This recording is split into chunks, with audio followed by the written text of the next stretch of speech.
Okay, this says we are streaming live now, but let's see if it actually is happening. Click over on my channel. And it says we are live. But can we hear ourselves? Audio sounds kind of iffy, but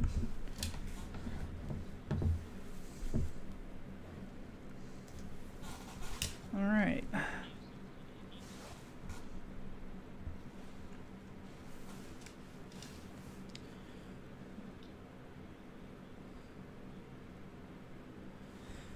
Okay, I am going to just let this run here for a second while I get it set up to also be over on the website. If you're watching now, even though I haven't promoted it at all,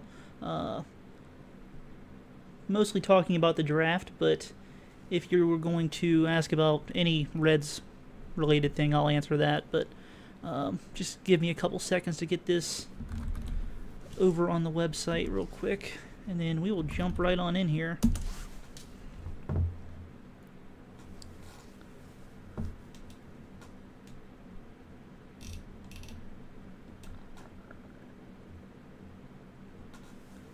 Well, now I'm on YouTube and it does not show me as live, so color me confused. Well, no, it's live on my phone.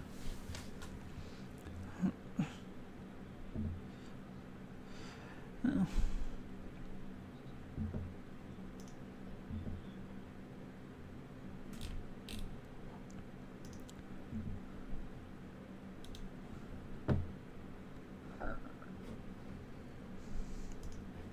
Yeah, I don't know what's going on with this, but we're going to get it figured out.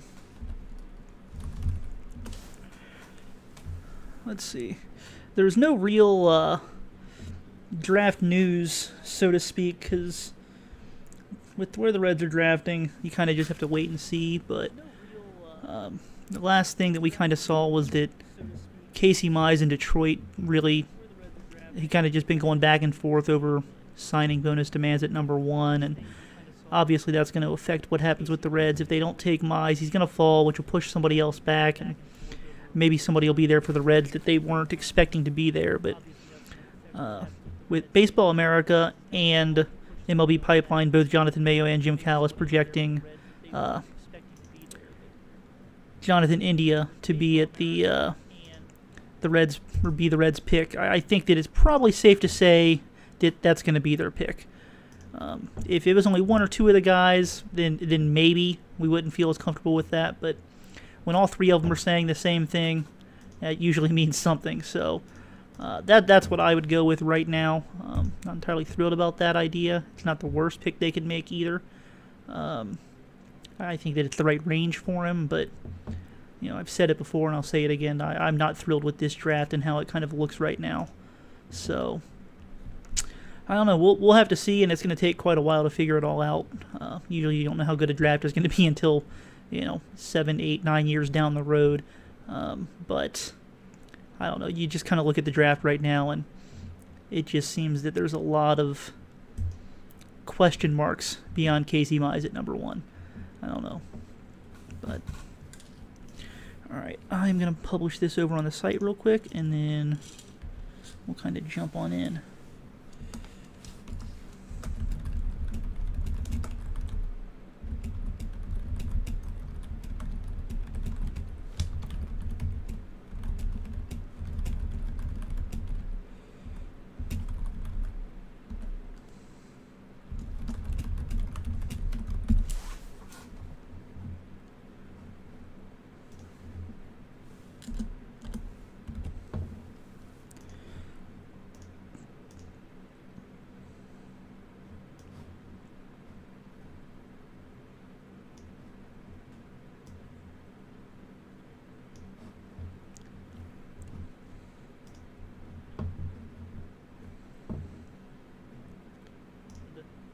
Pipeline, both Jonathan Mayo and Jim Callis projecting Jonathan India to be at the Reds, would be the Reds pick. I think that it's okay. Let me just double check and make sure this worked. If it was only one or two of the guys, then sure looks like it. So, all right. That's what I would go with right now. I'm thrilled about that idea. Not the worst pick they can make here. I think that it's the right reason for him, but I said it before and I'll say it again. I'm not thrilled with this draft and how it kind of looks right now. So, I don't know. We'll have to see, and it's going to take quite a while to figure it all out. Usually you don't know how good a draft is going to be until 7, 8, 9 years down the road. Let's get rid of this and this and all. There's my awesome face and my sweet jacket. So, if anybody has any questions, I am fully prepared to take those. If not, well, that's fine. I'll just sit here and ramble on about the draft, and I'm sure you guys will love that. But I think that right now, it seems that Casey Mize isn't going to be there. He's really the only guy that I feel comfortable taking. Number 2, number 3, number 4 guys all have question marks. It doesn't seem like that my number 2 guy, Alec Bomba, is a guy that the Reds are really considering, and I don't know why that would be. He's a third baseman, and it seems like they're considering quite a few other third basemen here. He looks like the best option to me. The guy that they're projected to take by quite a few places, Jonathan India. The only real difference I see between those two guys is that Alec Bomba is he's a lot bigger. Not that he's out of shape or anything. He's a bigger guy, and he might have to slide over to first base in the future at some point. I don't think that, at least based on the scouting reports I've been seeing, that he's gonna have to do it anytime soon. So, it's not going to be a situation where he's blocked by Joey Votto. And I mean, even at third base, they've got Suarez, but I mean, if you're going to take Jonathan India, he's third baseman, so he's going to be blocked by Suarez too. So that's kind of a weird situation. But where Alec Bomba stands out over a guy like Jonathan India, much better strike zone discipline, at least in college. Now, he doesn't quite play in the SEC and at Florida like India does, so you can make a little bit of an argument there. But when you just look at their stats, they're not really comparable in that sense, and that's one of the things with India. He swings and misses a lot. He's got as many walks as strikeouts, and as an elite college hitter, that worries me a lot.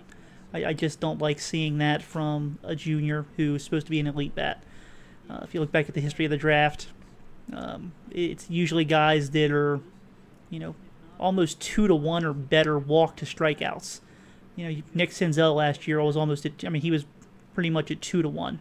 The past draft picks, the guy that the Reds have made in the top 10, Yonder Alonso, Yasmani Grandal, both of those guys were almost 3-to-1. Now, college baseball has changed a little. Baseball in general has changed a little bit. Strikeouts are up even in college baseball, so you do have to worry about that or kind of take that into consideration a little bit. But when you look at it, I don't feel comfortable saying that in a regular draft that a guy like that would be available here. He would be available here. He wouldn't be a guy you would be comfortable taking here. But this is just a weird draft where, after Casey Mize, it just seems like there's a lot of guys that are. There's just not a lot of star talent in this draft, and maybe there is. We'll find out down the road, but right now I just don't see those guys. It's Casey Mize and then everybody else. I think that Fangraphs had, out of their top 130 prospects, there were 2 guys in the entire draft that they projected to be above average major leaguers, and that sounds about right. Now I think that in the long run there's going to be more than that, but there's probably going to be guys taken, beyond the top 10 picks that are going to, eventually break out and be those guys. But I don't know. It's just a weird draft right now. There's just not a lot of comfort there. I'm going to be honest. Let's see here. What do we got on the timeline?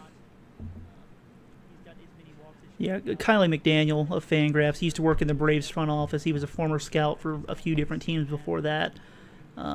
He said that there's not really any deals that are in place between the guys in the top 10.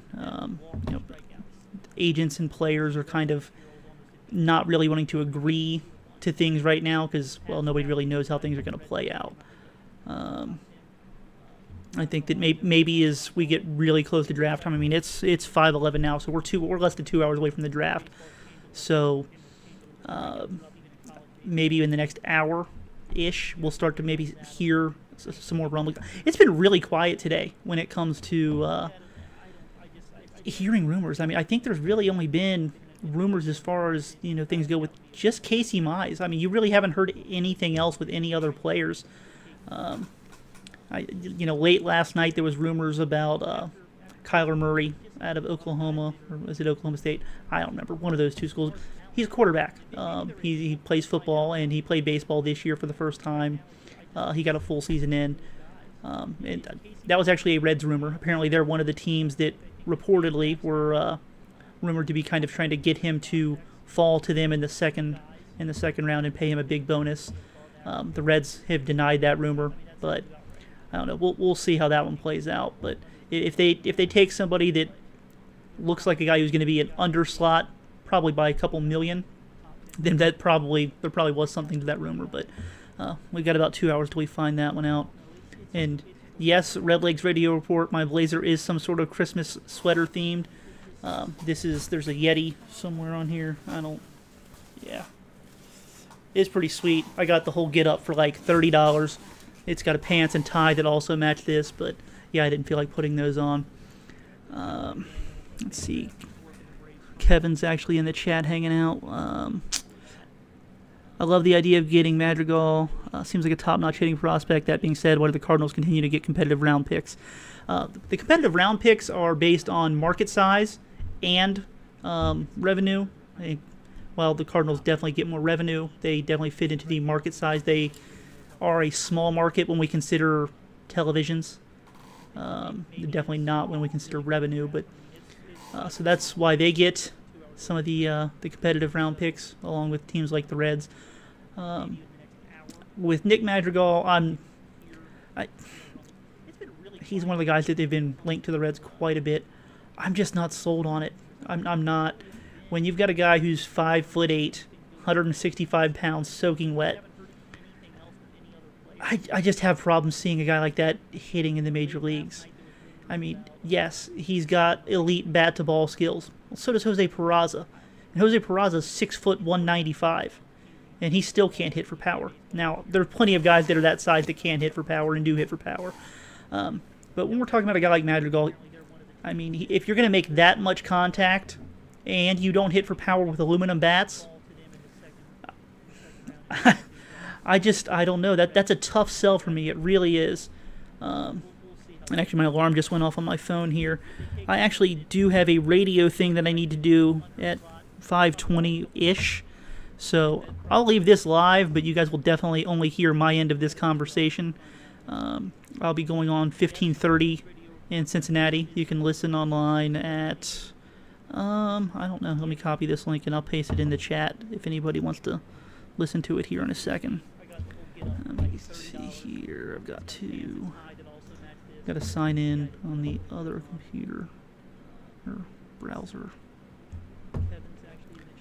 Well, why is it not going to let me sign in? I think this is the right account. We're going to find out, though. We're going to find out together.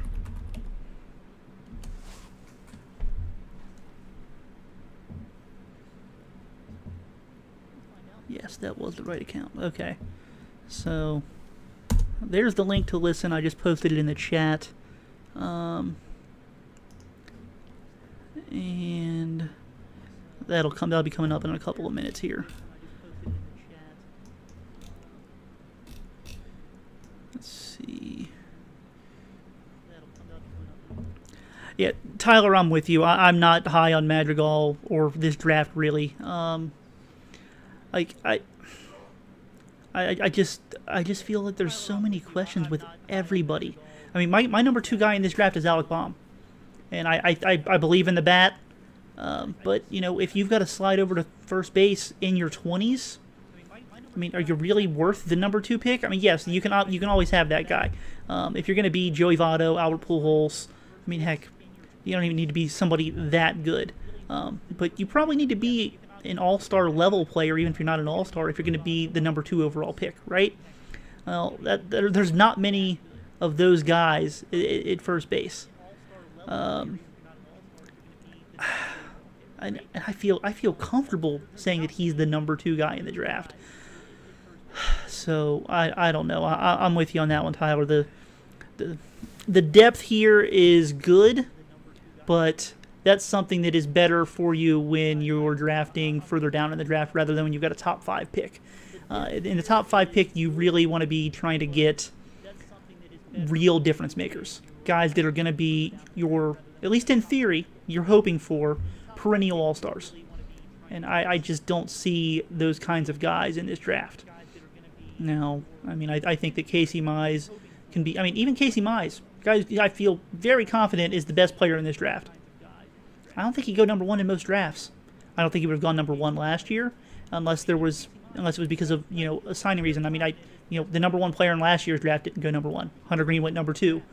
But when you look at Casey Mize, you see a guy who is, I think he's a top 5 guy in almost every draft, but he's not a lock to be a number 1 in all of these drafts. But he should be an absolute lock to go number 1 unless there's a legitimate health concern reason, which, to be fair, there might be. He was shut down last year with a flexor mass injury while he was at Auburn. He came back and he pitched briefly for Team USA, and then they shut him down with just quote-unquote arm fatigue, whatever that means. Now, to be fair to him, he has absolutely been healthy all year. There have been no problems, and he's flat-out dominated. Stuffs look good. The numbers are great. Everything kind of checks out on that front. But, he's kind of got that weird history going on, too, so I don't know. It's weird. Andrew Torres says, Jose Altuve is much shorter than Madrigal and weighs about the same, and look how he turned out. That is untrue. Very untrue. He's much shorter, but he outweighs him by 30 pounds. Jose Altuve would literally pick up and break Nick Madrigal over his knee without thinking about it. Jose Altuve is thick and strong. He's just short. Same for a guy like Shed Long.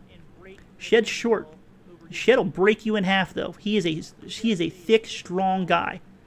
Nick Madrigal is rail thin, and he's short. That's the difference. I don't see the comp there.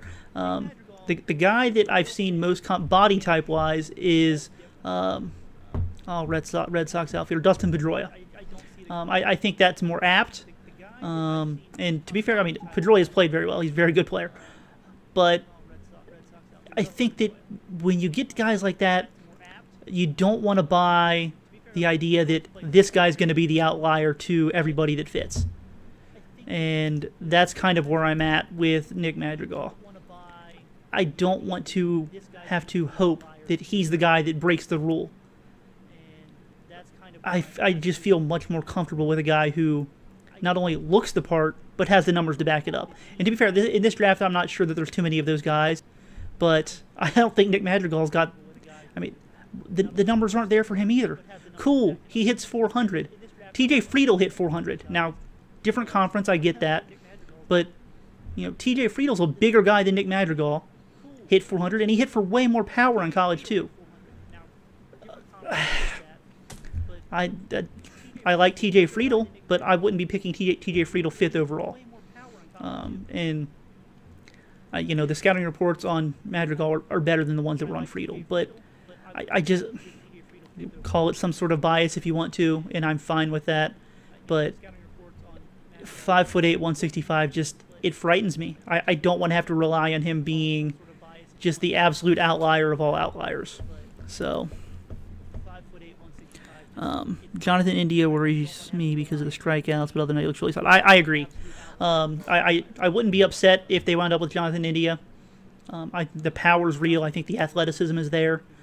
Strikeouts do worry me, and it's going to be something that he's going to have to work on for sure. He took some steps forward this year, which is always good to see. Usually as a junior, you want to see that big step forward. That's when a lot of guys make that step, and he did. But was it a big enough step to make you feel comfortable at number 5? I don't know. This draft is weird, so maybe. But looks like I got to hop on the radio. If you want to listen, the link is in the chat. Hello? I'm pretty good. Hop on the radio. If you want to listen, the link is in the chat. Not a problem. Hello? Okay. I'm pretty good. Not a problem. Okay. I really don't think it is. There's only one guy that I feel really comfortable saying would be a top 5 pick in a normal draft, and this isn't it. So I'm not too comfortable with being top 5 in this draft and not being number 1. I think there's a lot of high school pitching depth, but at number 5, there's not really a high school pitcher that really stands out. So that's kind of concerning. It lacks with college hitters that you should feel comfortable with. There's not really a high school pitcher that really stands out. So that's kind of concerning. It lacks with college hitters that you should feel comfortable with. I would say Casey Mize, who personally I got him clear-cut number 1 guy in the draft. I don't expect him to be there. Right now, the rumors are that he and Detroit are kind of going back and forth over the signing bonus, so there's a chance he could fall. But if he's going to not sign with what Detroit wants, I'm not sure the Reds have enough money to make that happen at number 5.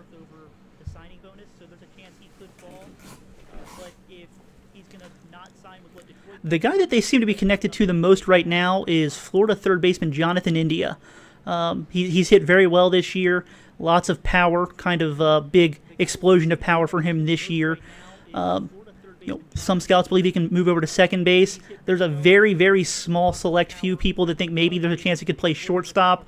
That seems like a stretch to me, but if he can slide into second base, maybe you can do something with the other 19 second basemen the Reds have and kind of figure out how to play them all together. I don't know, but he seems to be the guy that the Reds are linked to the most, and given the way the draft is looking right now, I think that'd be a fine pick. How to play them all together, I don't know, but he seems to be the guy that the Reds are linked to the most, and given the way the draft is looking right now, I think that'd be a fine pick.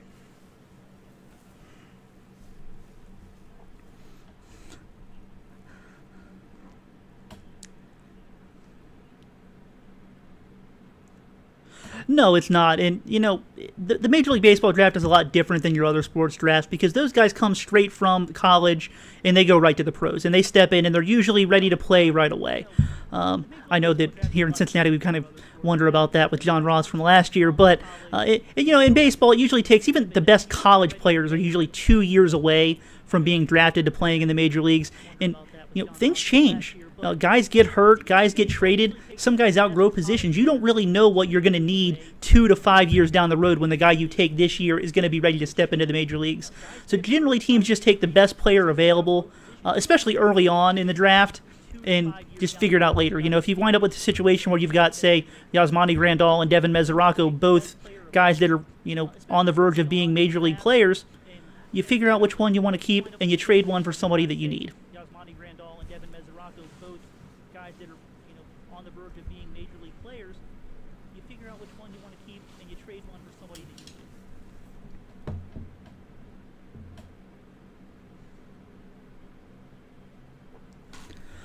I think that shortstop is probably the biggest place. If you look at the farm system right now, no shortstop above Dayton, which, that's 3 full levels below the major leagues, really has somebody that you look at and say, hey, that guy might be the next Red shortstop.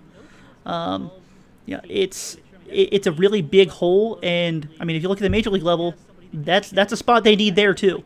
For what Jose Peraza can do well, there's a lot of things he can't do well as well. So I think that's somewhere that you want the Reds to go after somebody, but there's not really a shortstop there for the taking at number 5 that makes sense either. So I think that's somewhere that you want the Reds to go after somebody, but there's not really a shortstop there for the taking at number 5 that makes sense either. I think that the number 1 guy that you have to talk about is Hendrik Clementina. He's a catcher. He's in Dayton right now. The Reds got him in the Tony Cingrani trade last year. He's hitting over .330 for Dayton. He's got 9 home runs, and he hasn't even played every day. As a catcher, especially when you're kind of first getting started in the minor leagues, you split some time with somebody else. They don't want to kind of put that all on you right away. And so he isn't even qualified for the league batting title because he hasn't played enough. But he's second in the league in home runs. The ball just jumps off of his bat. He's very, very strong kid. And the one question is whether he's going to be able to stick a catcher or not. And it really depends on who you ask as to whether that's going to be a yes or a no. But, I mean, he's done nothing but just impress everybody with his bat so far this year. The other guy, that's probably his teammate, supplemental first-round pick last year, Jeter Downs. He's got 7 home runs already this year, middle infielder. He's been splitting time between second base and shortstop, and he's one of those guys that, you know, if you think about who's going to be the next shortstop for the Reds, it might be him. It might be the other guy that he's been splitting time with at second or shortstop there in Dayton, too.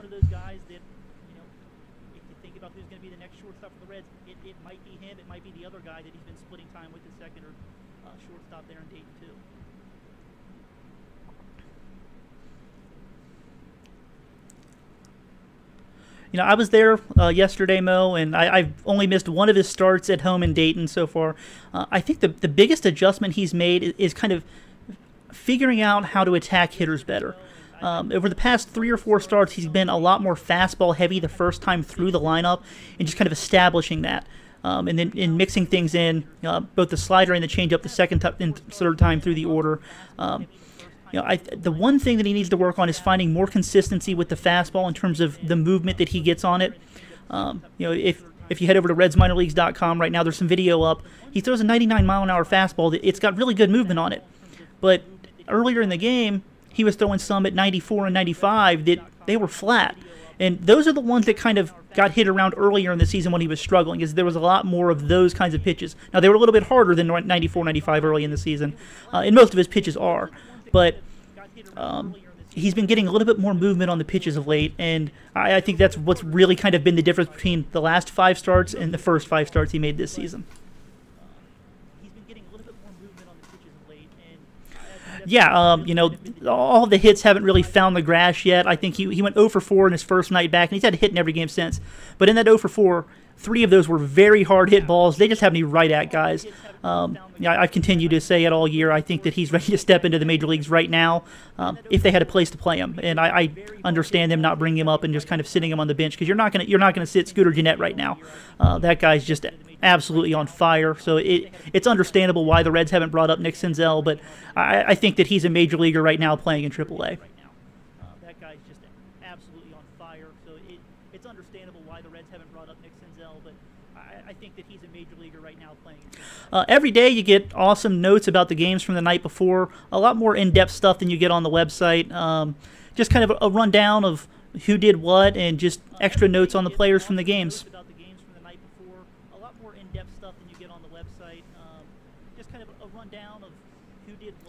Thanks for having me, Mel. All right, guys. That should be done. Hopefully I didn't sound like an idiot and some of that made sense to you. Let's see. Nathan. Yes, I love this jacket, Nathan. I honestly think I ordered it from Walmart.com. I saw it sometime around Thanksgiving. It was just floating around on the internet somewhere, and I was like, I have to have that. Well, I have to have that as long as it's reasonably priced. But like I said earlier, I think I got the whole outfit. Pants, tie, this sweet, sweet blazer. It was like $30. Might have been $40. Either way, it was a great deal. I just searched for like Yeti suit or something like that. You'll probably be able to find it.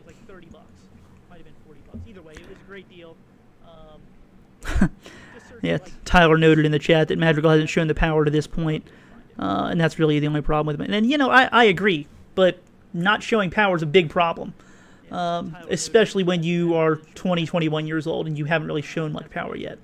If he were a high school guy and there were projection left in him filling out his frame, you know, things like that, then not showing the power yet would be much less of a concern. But the power projection for him, I mean, it's not exactly great. I mean, the people that are the highest on his power projection give him a 45. That's like 12 or 13 home runs. And if he can max out at 12 or 13 home runs and show the hit tool that he's projected to have, that'll absolutely work at second base without question. But if that's kind of the best outcome, or at least the best outcome that scouts are saying he's going to have, is, you know, that 12, 13 home run range. Well, what if it's just the normal outcome? Well, then what? Then he's a 7 home run guy?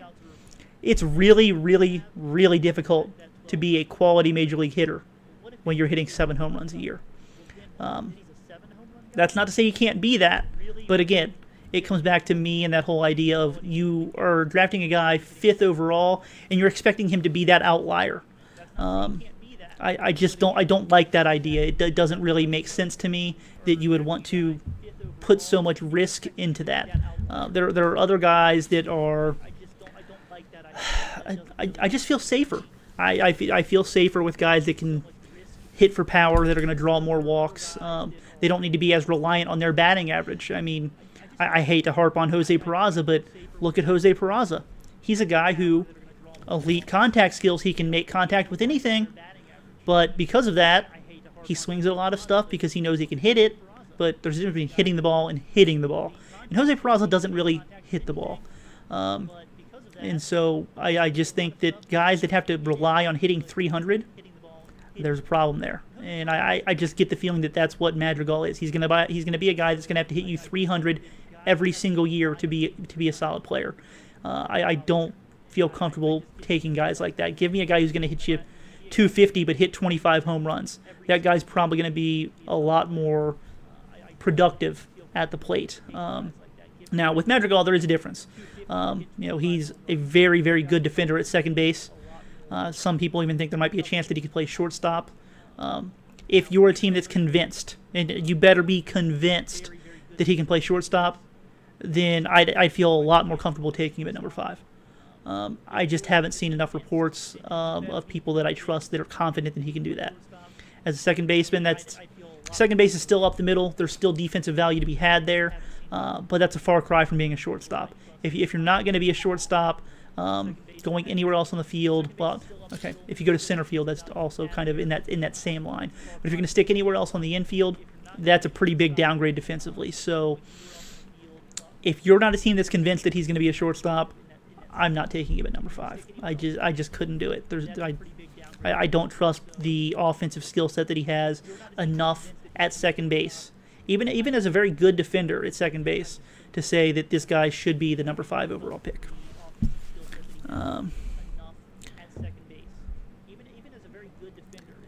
Matt wanted to know who's my dream prospect for the Reds outside of Mize. Honestly, I have no idea. If it's not Casey Mize, then I'd be okay with 4, 5, 6, maybe even 7 different guys there at number 5. There's not a huge preference for me there. I like high schoolers, Carter Stewart. What's the kid from Arizona? Lefty. Matthew Liberator. I don't know how to pronounce that guy's name. I'm sorry. I'll figure it out in about an hour and a half, 2 hours when he actually does get drafted. Cole Winn there is a guy that I'd be okay with. Let's see. I feel like I'm forgetting somebody. Cole Wilcox. I'd be okay with taking him there. But again, there's just not that number 2 guy that I'm like is just ahead of everybody else. I mean, if we're looking at my draft board, I mean, I've got Alec Bomba 2nd, Brady Singer 3rd, Joey Bart 4th, India 5th. And again, I'd be fine with all of those guys, but none of them separate themselves from the pack. And so I think that when the Reds do announce their pick, I'll be fine with it. But I'm also not going to be like, you know, it's not going to be like last year when I feel like we got clearly the best player in the draft when we got Hunter Green. I don't see that happening this year. Now, it's a very different kind of draft this year, and that's kind of why it's like that. But, yeah, I just don't have a number 2 guy where I'm head and shoulders higher on him than the rest of the pack. Nathan wants to know the closest comp to India in the organization right now. There's not one. I don't think that there's a power hitter that's like him that also kind of has the same kind of profile that he does. I'm trying to think of somebody that I mean, right now what I would project India to be is a 250 hitter with 25 home runs, probably good defense at third base. I'm not too sure how much he's going to walk, which could be a concern. I think he's going to swing and miss enough that he's not going to hit for a high average, and we'll have to see on the base running. I haven't seen enough of him to know that, and the reports don't get too detailed into that. I think that's one of the things that scouting reports coming out of the draft are kind of lacking, and I understand it. It's pretty far down the ladder of things that you kind of worry about with a guy, but I think that when we look at a guy like Nick Senzel, that's one of the things that he brings. I think Nick brings a lot of value on the bases that he doesn't get credit for. And I think that we're going to see that show up in the major leagues, where they track the running stats a lot better than they do in the minor leagues, because they do it beyond just stolen bases. If you look at a thing at like Fangraphs, they've got the base running value, and they measure how much or how efficient a guy is going first to third, first to home, second to home, things like that. And I just you can bring significant value that way, and we just don't get too many reports on that coming out of college, and you get none of that coming out of high school. Out of high school, it's pretty much just like, well, that guy's fast and he's got good instincts. But how great are your instincts when you're really going up against a bunch of guys that are never going to see a pro pitch in their life? They don't have professional arms. Everybody's got, well, not everybody, but a lot of people have good instincts against a guy who, a 16-year-old right fielder. Odds are, if you're really fast, he's not going to throw you out. So your instincts play up. They look a lot better than they may otherwise look when you get out there and you're facing a guy like Aristides Aquino, who can freaking throw the ball 300 feet on a line from the corner. So, I don't think there's a clean comp within the organization for a guy like that. So, my good buddy Andy Kroger. Is Heimlich on the Reds draft board? I have no idea. I pray that he's not. I want nothing to do with that, and I've said it at multiple places. I will go absolutely nuclear on every medium that I can if they draft him, to the point that I'd be concerned about having access to anybody that works for the Reds anymore. Pretty much at this point, from what I've been reading and people I've talked to, only the Texas Rangers have basically come out and said that we're not going to draft him, which is kind of weird given that the Texas Rangers brought in both Josh Hamilton, who, as we all know, he had the drug problem, and then, what's the reliever, Matt Bush, who literally was in jail for DUI where he ran over someone with his car. When that organization comes out and says that we're not going to draft him, but other organizations aren't willing to go on record and say that, that's weird to me. I wouldn't touch that guy with a 10-foot pole, but I just get the feeling that he's going to get drafted by somebody, and I just pray that it's not the Reds, for personal reasons, for professional reasons. I think that there's somebody with that record should not be in professional sports. I'm not saying he shouldn't be allowed to get a job anywhere, but one where he has access to children, where children look up to him. No, absolutely not. I want nothing to do with that, and I hope the Reds feel the same way.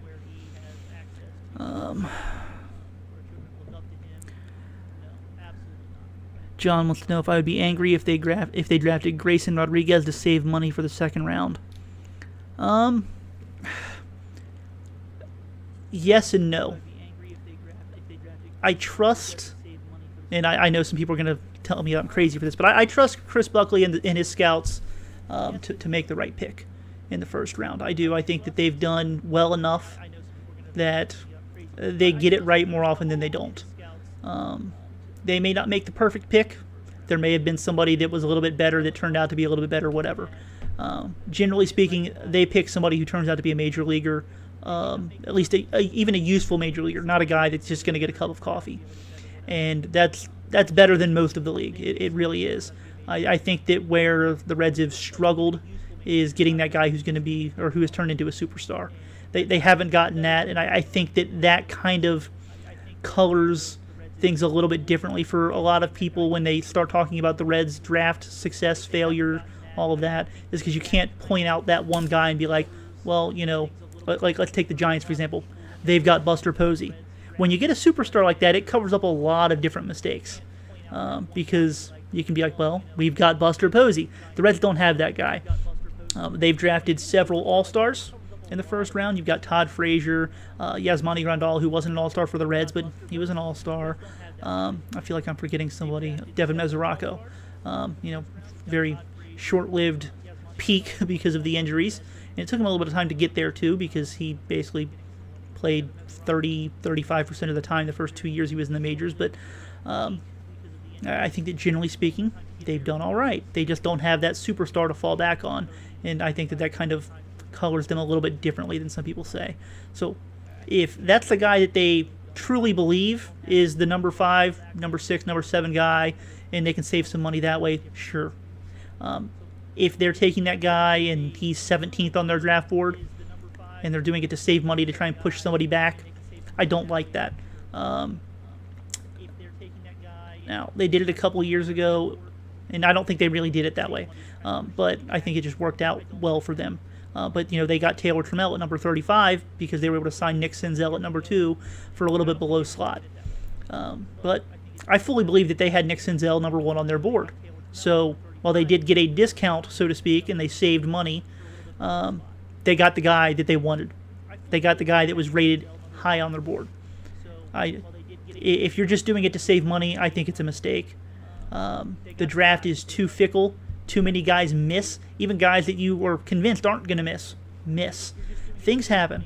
Take the guy that's at the top of your board, get that pick right, and it's not going to matter who you can get to slide down for your second-round pick.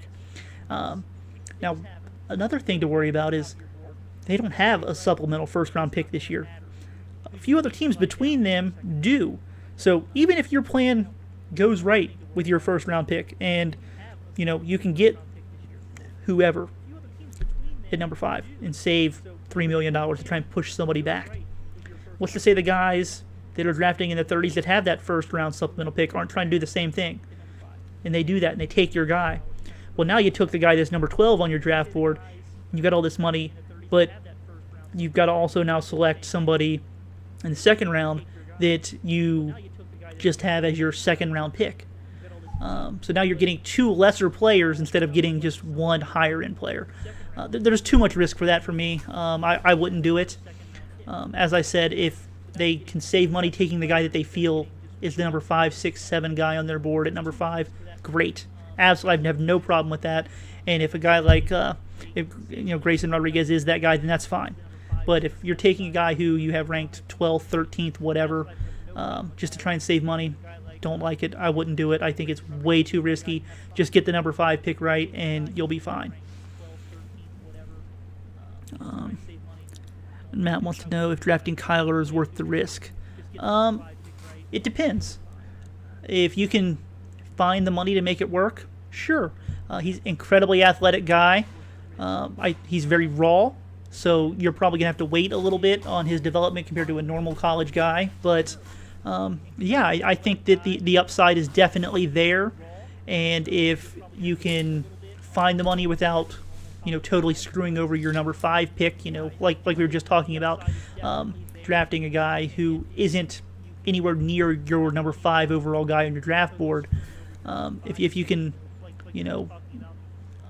get somebody that is in that range and save some money and get him in the second round, then absolutely. I think that's worth the risk. But if you have to overdraft somebody to make it happen, I wouldn't do that. We'll see how that goes.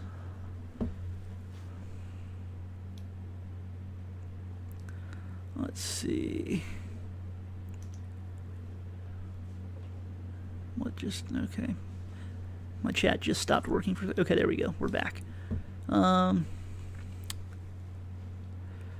Andrew, I honest to God have no idea a single thing about Chris Bubik, or I don't know if that's even how you pronounce his name, but it sounds funny. Out of Stanford as a potential second round competitive balance pick. So that'd be a pick in the 70s. That'd be one of the last picks of the night. Let me look him up real quick, and I'll get back to you on that one here in a second. But yeah, when I did my draft board, I went about 25 to 30 players deep, and that's kind of where I stopped. So I definitely wouldn't have gotten anybody to look at. They would be that far down in the draft because it just didn't make sense in terms of the time investment for me. So Let's see. Let's look at his stats here. Solid stats at Stanford. 2.73 ERA in 14 starts this year. 91 strikeouts and 79 innings. Let's see. Let's see if we can get a quick scouting report on him real quick. MLBpipeline.com. I know I should have already had all of this stuff up so you don't have to hear me typing away, but, well, my bad, guys. That's totally my bad.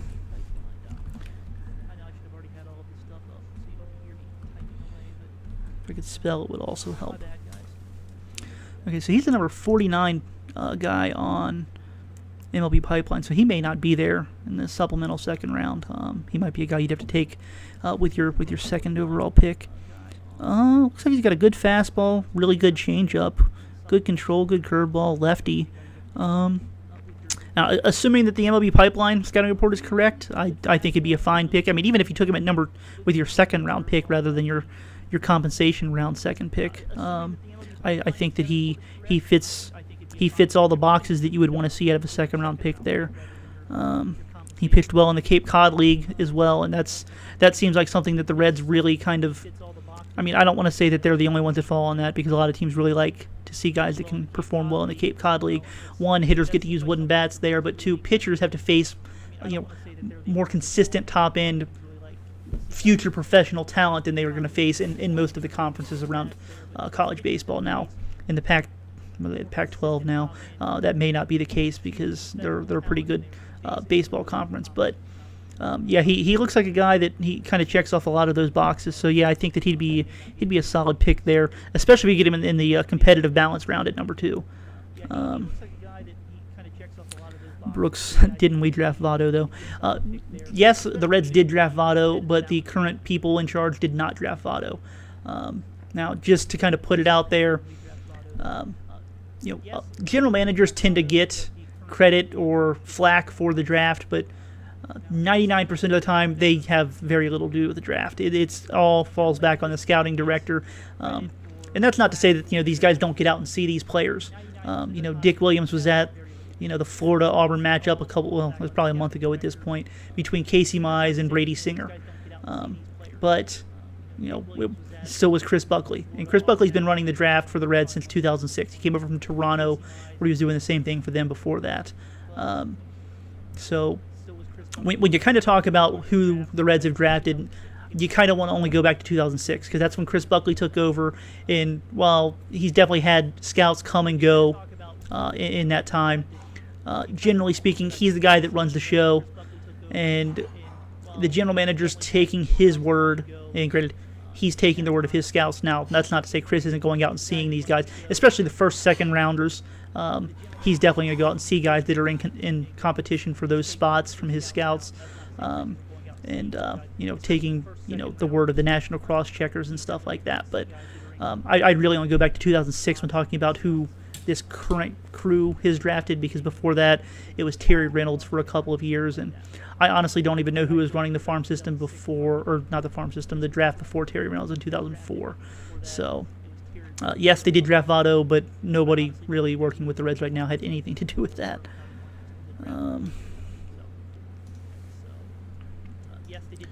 Let's see here. Matt says, what's the knock on Zimmer? I don't know who you're talking about, so I can't tell you that one. What Zimmer are you talking about? And I'll try and get back to you on that one. Let's see here. Yeah, there's still next to nothing going on in terms of the draft stuff. There's very, very few updates at all. Let me see here.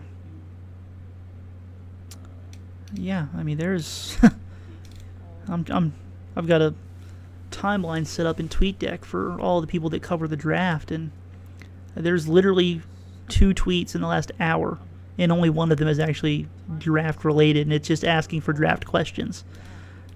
This is weird. This is really weird. Let's see. Here's a mock draft that I didn't see from Taylor Blake Ward. He works for 247 Sports. Yeah, he covers the Angels as well. He's got the Reds taking Nick Madrigal. He goes Casey Mize, Joey Bart, Alec Bomba, Brady Singer, and then Nick Madrigal to the Reds at number 5. And actually, it's a combo draft. Jeff Ellis, who I'm assuming also works at 247 Sports, he's got the same top 5, same order, same players, everything. So I'll say it again: when you've got Jim Callis, Jonathan Mayo, and the Baseball America crew all pointing to Jonathan India, I feel pretty comfortable saying that that's going to be the Reds' pick. Now, there's still an hour and 10 minutes before the draft gets started, so there's a chance things could change, but usually if there's that much smoke, there's some fire to that one. So that's kind of where I would see things right now. Yeah, okay. Matt clarified, sort of. Yeah, there you go. What's the knock on Brady Singer? The knock on Brady Singer, there's a few of them. Now, from a scouting standpoint, some scouts do not like his arm action. He's a low 3/4 guy, which I actually had this conversation yesterday up in Dayton. I don't understand why when a right-hander is a low 3/4 guy, everybody screams reliever, but nearly every left-handed pitcher ever is a low 3/4 guy, and nobody ever worries about it at all. So I don't know, that's always been one of those weird things when I talk about stuff like this. But because of that arm angle, a lot of teams, or not a lot of teams, but enough teams think that he's going to wind up in the bullpen. I don't really feel that way, but it wouldn't shock me if it did happen. But I say that about almost any pitcher, because it's just easier to say a guy's going to wind up in the bullpen because a lot of them do. Now, when you look at his stats, and I've said this before, I've written it before, when I think of a guy who's going to be a top 5 college pitcher, an elite college pitcher, they strike out more guys than Brady Singer does. He's got more strikeouts than innings, but if you're going to be a first-round draft pick, you better have more strikeouts than innings. I think that when you were talking about a guy who's going to go, maybe the second pick, or the second best college pitcher in baseball, you probably want to see something like 12, 13, 14 strikeouts per 9 innings, and he's just over 9. You generally see guys with better strikeouts coming out of college than him when you're talking about somebody that's going to go this high. So there's two things there to worry about with Brady Singer. Now, with that said, I'd be fine taking him at number 5. I had him at number 3 on my board. I think that's got more to do with this draft, but I think that he's got enough stuff that he could be a quick mover. He could be in the major leagues quickly. And when you toss in the fact that I think that, well, he doesn't have that number 1, number 2 upside, so to speak, I think he could be a solid middle-of-the-rotation guy and quickly. In a draft where I don't feel there's a lot of high upside talent, I have no problem going with the guy that can get there quickly and still be a solid major leaguer. I think that he could put up overall numbers like Mike Leake did with the Reds, although I think he'd do it very differently. I think his fastball is much better. I'm not sure his off-speed stuff is quite as good. But he's a guy who's going to pound the strike zone. He's going to throw a lot of strikes. I love the way the fastball moves. I really, really do. It's not the best velocity fastball in the draft. It's 91 to 95. It'll touch higher. But, man, that thing moves. It moves on both planes so much. And so I definitely would grade it out higher than the velocity grade would give it just based on that. I think it's a plus pitch, even though it doesn't have plus velocity. So it kind of just all depends on where you want to lean with. Do you think he's going to be a starter long-term or not? If you do, then I think that he's a great pick for the Reds. If you don't, well, you definitely don't want to take a guy that you feel is going to be a reliever at number 5. If a guy winds up being a reliever, but you thought he was going to be a starter, that's a fine fallback plan. But if you're a team that thinks he's going to be a reliever right now, just out of the gate, there's no way you should be taking him at number 5. Any chatter of trading for competitive balance picks? No. That would have already happened by now. I would be absolutely shocked if not only if the Reds traded theirs or got traded for somebody else's, if anybody did. You don't see that happen very often. Granted, we don't have a long track record of even being able to trade those picks, But when they have been traded in the past, it's happened well before the draft. It doesn't happen on draft day or draft night usually. Is there a highly projected player that I have no interest in? I think that Nick Madrigal is highly ranked and shouldn't be. And that's not to say, I mean, what did I think I had him in 9th? Yeah, I mean, I had Madrigal ranked 9th. And so I clearly think that he's a quality player, but I've seen him as high as number 2, and there's no way you convince me he's the second best player in this draft. That's not to say I wouldn't draft him at number 5, but I would be very hesitant to draft him at number 5. I would just feel a lot more comfortable with other players in this draft. But yeah, there's nobody where back in 2006 when the Reds took Drew Stubbs, I was literally on board saying draft anybody but Drew Stubbs. And I mean, I was wrong. Drew Stubbs turned out to be a quality pick. And say what you will about Drew Stubbs, to this day, he was still the best position player available in the first round from that draft. He's still posted the most WAR, at least the Baseball Reference version of WAR, from every position player in that draft in the first round that was available when the Reds selected. Now, there were several pitchers they should have taken with hindsight that well outperformed him, but he turned out to be a better hitter than I expected him to be. Didn't last very long. He was only a quality hitter for about 3 years in the major leagues, but for all the faults that he had at the plate, he made up for it with power and base running and defense. He was he was an above-average major leaguer for 3 years, and as a first-round pick, that's a quality pick, even if it wasn't the best pick in hindsight. So I don't feel that strong about saying somebody shouldn't be the Reds' pick there. That's at least projected to go kind of within that range.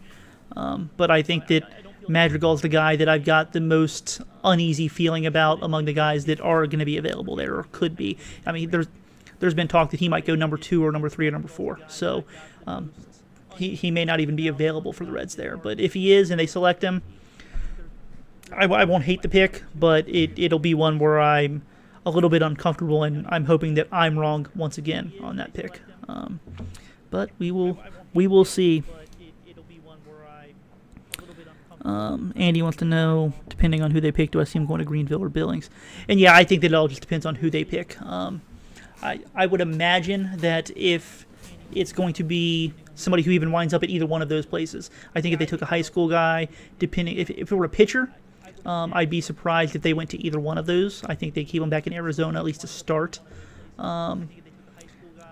If it's a college guy, I would imagine they would go to Greenville, or they would not go to Greenville, they'd go to Billings briefly, and then they would go straight to Dayton, much like the Reds did with Chris Oakey and Nick Senzel a couple of years ago.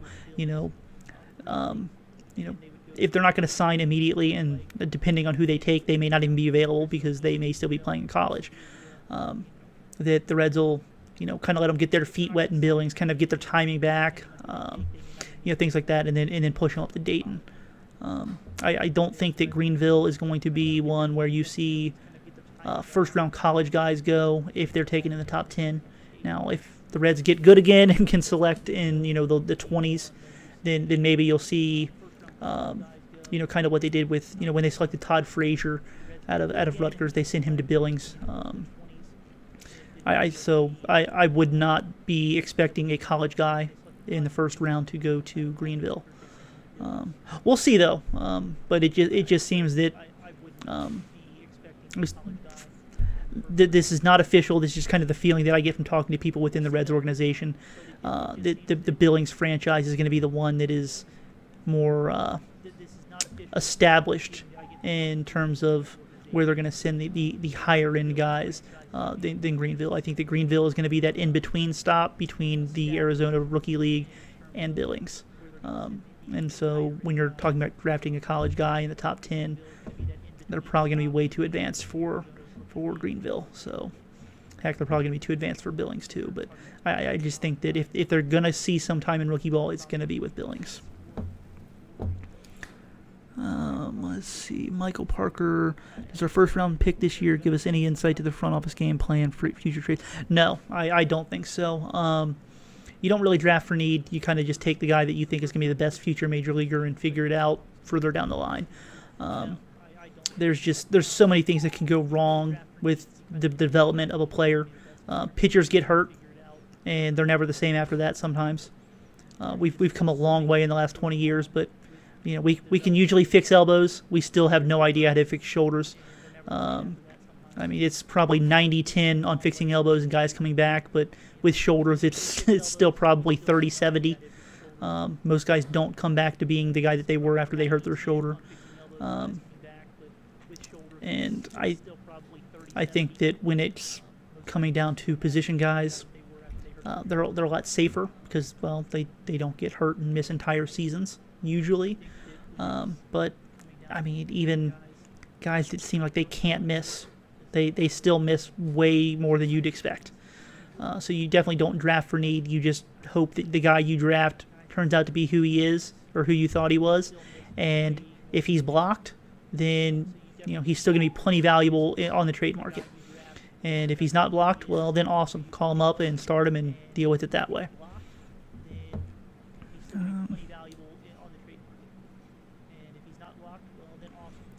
Who would be a good comp for Jonathan India? You know, I don't really know. I said earlier that I think he's probably like a 250 hitter with 25 home runs. Solid defensive third baseman. Beyond that, I'm not too sure. So if you've got somebody in mind that, you know, maybe somebody could look that up if they wanted to. But, you know, a guy who can hit you 250 with 25 home runs, that sounds like the kind of guy that he could be. I'm not sure how much he's going to walk. I think he's going to strike out. I don't know. Enough. I don't think he's going to be a huge, like, 190 strikeout per year guy, but I don't think he's going to be one of those guys that strikes out 90 times a year either. I think it'll probably be somewhere relatively in the middle of that. And I'm not somebody who worries too much about strikeouts, but obviously the fewer strikeouts you have, along with more power, that helps you be a much better hitter. But you can make up for the strikeouts by hitting for plenty of power and you know, playing good defense, running the bases, things like that. So I'm not too concerned about the strikeouts unless it's going to be a massive amount and it comes along with other big issues like, you know, say a guy doesn't walk, doesn't hit for power, things like that. Let's see. Say the Reds draft Nick Madrigal and he moves quick. Where would he play in Dayton with Downs and Garcia? You know, with a guy like Madrigal, if they were to select him, it would not surprise me if they did something a little outside of the box and sent him straight to Daytona. Because as you mentioned, you know, they do have Downs and Garcia in Dayton. And I think that they are, I mean, one, they're monetarily invested in both of those guys. They both got big signing bonuses. But I think that, you know, obviously they got those signing bonuses last year. Of course, they still believe in those players. And there's no reason not to. Downs is playing very well offensively right now. I think there's still some things he needs to work on defensively. But there's no reason to be down on Jeter Downs right now. That was a weird sentence to say, wasn't it? Down on Jeter Downs. But with Jose Garcia, you know, the numbers aren't there right now, but when I watch him play personally, I can see all of the parts that need to be there that you want to see out of a guy that you would feel comfortable with. And so I'm not personally concerned about him right now. I think that he's just a raw baseball player who's still trying to figure some things out. He just turned 20 years old this year, so there's plenty of time there. And I think the Reds are going to want to take you know, the full season in Dayton with both of those guys. A guy like Madrigal, he's considered very advanced. He could probably handle the jump to the Florida State League. That's not something the Reds have generally done in the past. You know, like, we'll just go back 2 years. They took Nick Senzel, who, again, another one of those guys, very advanced college bat. You know, he spent like 10 days in Billings, then went and played in Dayton, and he stayed in Dayton for the rest of the year. I'm not really sure that I can remember the last guy that they sent. Okay, actually, I think I do. It was either Grandal or Alonso. I know that Alonso definitely went to High A his first year, but I can't remember Grandal. But either way, it's a rare occurrence for the Reds to do that. But given what they have and kind of how Nick Madrigal is considered very, very advanced, I think that might be something that they would do. I'd be very surprised if they drafted him and they kept him in, say, Billings all year. Like that would be very surprising to me. And so, yeah, I think that would probably be the plan. And then just get the two guys that are in Dayton the full season in Dayton and kind of let them develop and kind of figure out what to do in 2019 when that time comes. You know, there's what three months left to play in the minor league season, so there's plenty of time to kind of see what those guys need at that level, and if they're ready to be promoted, then you can figure it out next year when you need to.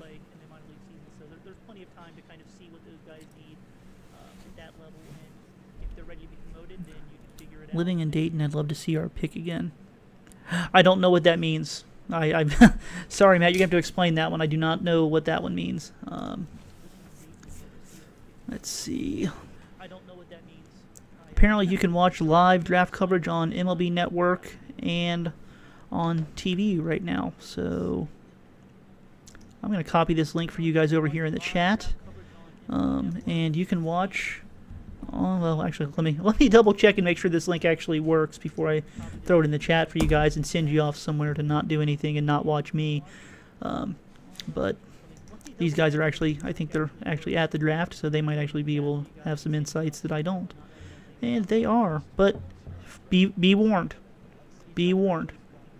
Harold Reynolds is on this broadcast, so you can totally choose not to listen to me, and I'm fine with that, but Harold Reynolds is on the link that I'm about to send out here, so you've been warned on that one. Totally choose not to listen to me, and I'm fine with that, but Harold Reynolds is on the link that I'm about to send out. Oh, okay.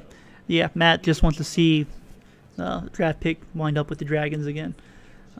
I'd say the odds are pretty good that you're going to see whoever they take at some point, but I would say that the one guy that probably wouldn't wind up there would be Nick Madrigal. So odds are pretty good, but maybe not, because I feel like Madrigal has been linked to the Reds quite a bit. So there is always that chance that he's the guy that they wind up with, and you're kind of stuck on the outside looking in. Oh, I needed that caffeine. I really did.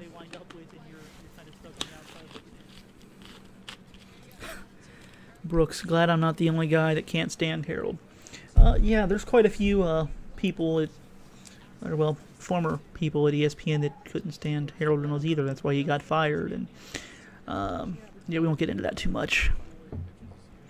How big of an impact will having Greenville be on the draft? I think that it'll have an interesting outlook on day 3. Usually the Reds or most teams generally only sign about 25 of their draft picks each year. And that's, I mean, you only have so many roster spots available in the minor leagues. And so if you sign somebody beyond your roster limit, you have to release somebody. And so that kind of has always been able to come into play in the past. But now that they've got those extra roster spots here in the United States, you can have more players available to you. Chris Buckley's been quoted in various places, MLB.com, the Cincinnati Enquirer. Oh, excuse me, guys. That the plan is to sign more guys because they do have that roster available. I really would doubt they're going to sign all 41 guys they're going to draft this year, but if they sign 30 to 35, it wouldn't be terribly surprising. And that would be something that's very different than the past. Like I said, usually it's only 25-ish players.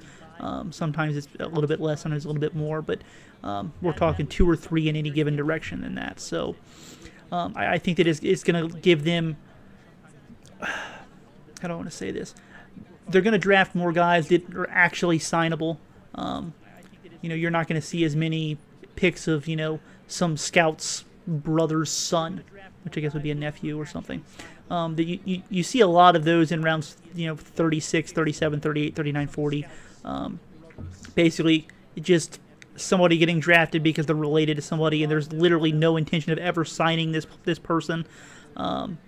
They're not being drafted for their baseball skills, but teams generally know that we've reached our limit of players we can sign anyways, so they'll spend a draft pick on somebody just kind of as a token of gratitude to somebody for something. And the Reds have been pretty good in not doing that. To be fair, like they really haven't done a lot of that. Now, they did draft Joe Jocketty a couple of years ago. And, I mean, he was a college baseball player, and he did get into a few games in Billings with the Mustangs. But in reality, he should have never been drafted. He was not a guy who was a professional baseball player. But he was drafted because of who he was. And he works for the Reds now. He's a Reds scout. But you know, he probably wasn't a guy who realistically should have been drafted. He was a late guy that they took. So you're going to see less of those kinds of picks. I think that, you know, if I had to give an over-under, I'd set it at 30 signed players, but I wouldn't be surprised if it were more. So I think it's going to make the signing class a little bit bigger than we're used to, but I still think that it's going to be below 35 guys that they're going to wind up signing.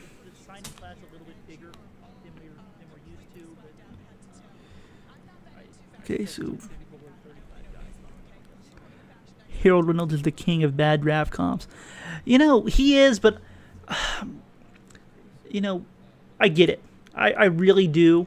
If you're going to be on national television trying to sell, oh my gosh, they're interviewing somebody on MLB Network right now.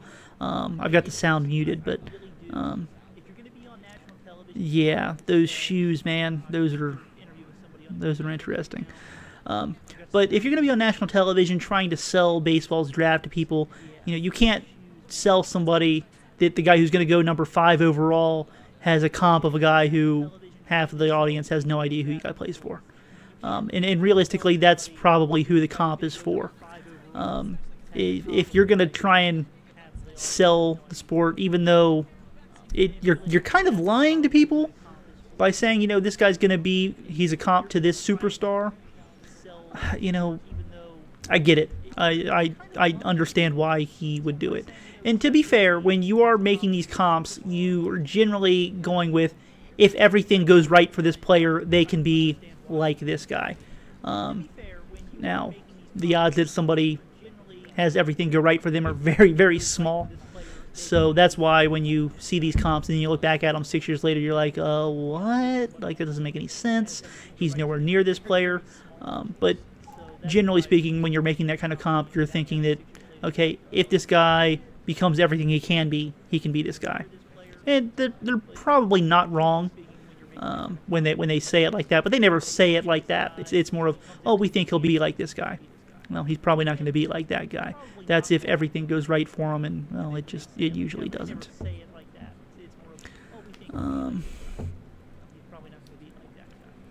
Colby Mellinger says that Mayo and Callis are about to release their mock draft, and they supposedly have the same first 16 picks. Yeah, I mean, they are... I think that it was Callis he got something like 22 picks in a row one year. Like, picks 1 through 22, all of them correct. He's the guy that I trust the most to kind of get it right. But, I mean, when you start to see guys that are, let's see, latest Baseball America mock draft just went up. So we're going to scroll on this one and see if anything's changed. Nope, they've still got Jonathan India at number 5 to the Reds. Now, hopefully that's... Okay, yeah, so that is a brand new one. I wasn't sure if that was something that somebody scheduled a tweet for, and it was something that went out a couple hours ago that we've already seen. But J.J. Cooper also just tweeted out that it was it just went up. Kylie McDaniel actually just tweeted Fangraphs. Still hearing that no deals are done yet at the top. And then he has in quotes, or in parentheses, looks at watch, which means, hey, the draft starts in 45 minutes, so that's weird. And I'm with him. That is weird. Usually you start to hear more things about guys at this point, but it's just, I don't know. This is bizarro year for the draft. It really is. Let me go over to my notifications. Make sure I didn't get anything. That's funny. I'm just scrolling through my tweets here real quick. Alright. Who's the best high school bat? Are we talking just bat or overall player? I'm not sure that there's an actual difference in the two things. there's really only one high schooler that I feel comfortable with being a top 10 guy right now as far as hitters go. That's Jared Kalinick. I'm not sure if I'm pronouncing that last name correctly or not. But center fielder from Wisconsin. He's actually not playing for his high school this year. He's playing on a travel ball team. The reason being that his high school didn't start playing this year until May. And that as a guy who is a Major League Baseball draft prospect, you definitely don't want to wait until May to start playing baseball. That'll cost you millions of dollars potentially. So he's been playing on a weekend travel team that has been playing throughout the Midwest. Very toolsy guy. He's older for his class. He's almost 19 years old. Some scouts don't think there's a lot of physical projection left with him, but he's pretty much the only high school guy that I would feel comfortable taking in the top 10 as far as position guys go. Plenty of high school arms that I feel comfortable taking in the top 10, but it just seems this is a very weak year for high school bats, and he's the guy that's kind of separated himself from that pack.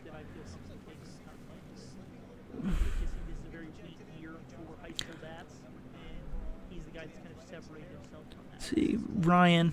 I don't really follow the draft close, but this time last year, most people thought that Bryce Terang was going to be the #1 pick. What happened to him? Bryce Terang is actually, even last year when everybody was saying he was the #1 pick, I didn't get it. There were a lot of questions about whether he could hit. And if you're going to be the #1 pick, you got to hit. I don't care how good your defense is. And that's the other thing. Like, yes, he's probably a major league shortstop. But, when you look at the scouting report, it's not like he's some plus Ozzie Smith defender. Like, he's not some great shortstop that everybody's like all drooling over when he plays defense. They're just like, yeah, he's a major league shortstop. And those are rare. They are. But, if you can't hit, does it really matter if you can play defense at shortstop? Because you're never going to be a starter. And this year he hasn't progressed with the bat like you'd expect. He seems like one of those guys that can play defense, but there's a lot of questions about his bat. I think he's still going to go in the top 20. But I've never been sold on him being that high of a prospect. He didn't make my top 15. He wasn't even in consideration for my top 15, if I'm being honest. He's got more of a feel of a second rounder to me in most drafts. Now, I keep saying I don't feel great about this draft. There is some depth there, but I think that it's depth that's kind of in that 30 to 50, 60 range rather than top 15, top 20 kind of depth.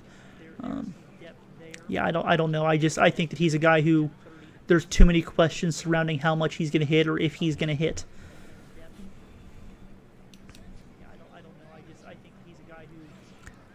Colby's listening to the MLB network broadcast right now, and both of those guys have Singer going 9th.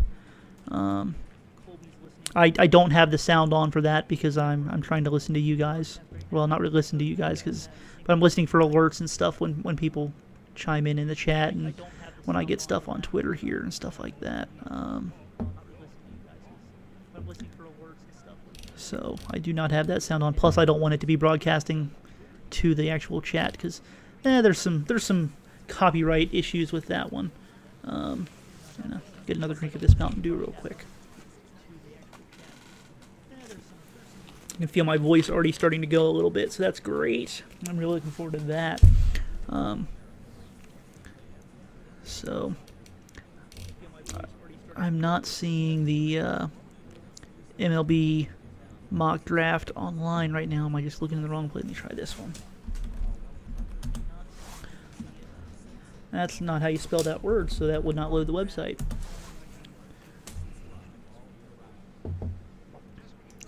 Okay, when did this mock draft go up? 18 minutes ago. Okay, so yeah. Both Jonathan Mayo and Jim Callis still have Jonathan India to the Reds at number 5, so that's like I said, it was just 10 minutes ago I said it, but if they're both projecting that's where it's got to be. I mean, it doesn't got to be. I still think that if Casey Mize ends up being passed over by the Tigers, that could open things up, but it seems like everybody feels that it's just posturing on both sides, and they're going to take him there, and everything probably is going to play out the way that people seem to be looking at it right now. So both Callis and Mayo have it. Mize, Bart, Bomb, Madrigal, India.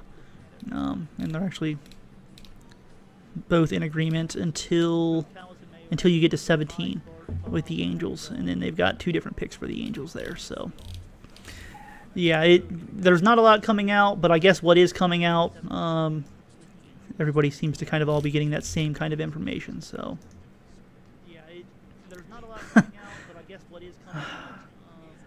I actually just checked my Twitter account here, and somebody asked why the hate for Harold Reynolds. He's my favorite guy in MLB, because hate's a strong word, but for what he got in trouble for at ESPN, I don't feel great about him. And then his anti-stats stance is concerning, given that he's paid by Major League Baseball to talk about baseball, but doesn't seem to care to actually put in the time to figure out what the stats are actually trying to say to him.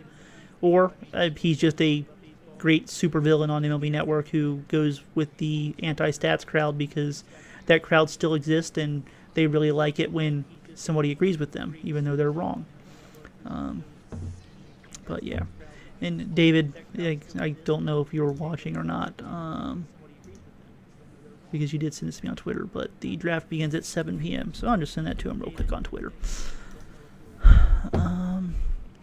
Alright, I'm all caught up in the chat here on YouTube, so if anybody's got any questions, send them in. If not, I don't know what I'm going to say, because I feel like I've talked about a whole bunch of stuff.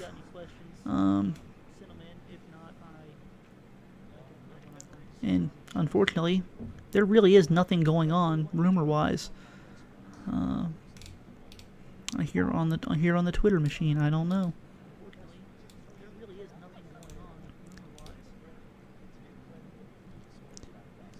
But yeah, today is going to be the only day that I'm actually doing a live stream talking the draft.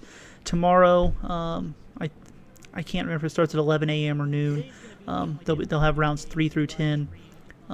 I'll need all of that time to kind of get everything together, scouting reports, stats, all of that up on the site. I don't have time to kind of live stream and do all of the work. Granted, when the draft starts at 7, I am going to end this, and then all of the information for the Reds picks going to go up on the site. I'll create a separate post for their 3 picks tonight. They'll have their first round, their second round, and then their second round comp pick for the competitive lottery balance, whatever you want to call it. So they'll each have their own post put up tonight after the selection is made. I just said like 13 times in the last 25 seconds, so my bad. I really do try and keep that to a minimum, but yeah, it's one of those things that I wish that I were much better at that I'm not. And then Wednesday might be the end of me. Every year I have no idea how I get through Wednesday. In the same amount of time they do rounds 3 through 10, they do rounds 11 through 40. Like, it's literally just pick after pick after pick. There's like 12, 13 minutes between each pick for an organization. And that's really when you get into the area where you're taking guys from schools that don't have baseball websites. And tracking down information on some of those guys is just, sometimes it's impossible. But yeah, trying to find some of those guys' information in 6 minutes while also getting his school and the post written, trying to find video, sending out a few text messages, hoping that somebody I know saw him. Yeah, it's tough. I do not like Wednesday. I wish I could afford to pay somebody to come help me do all of that, but we're not quite there yet. We are not quite there yet. John, you could always talk about carpentry. Yeah, well, I actually will talk about carpentry for a second. I actually just got a CNC machine. I have not put it together yet. I got the final piece of my delivery. Yeah, I ordered this, and it was about 3 weeks ago, and I got all the parts for it in 5 different deliveries, and I got the final piece for it on Friday. And I didn't quite have the time to start putting it together yet. So that might be something I get to try and do Saturday. I'm really looking forward to that, though. And so now we are at Carpentry Talk with Doug Gray. So, yeah. But no, we'll actually get back to talking about baseball.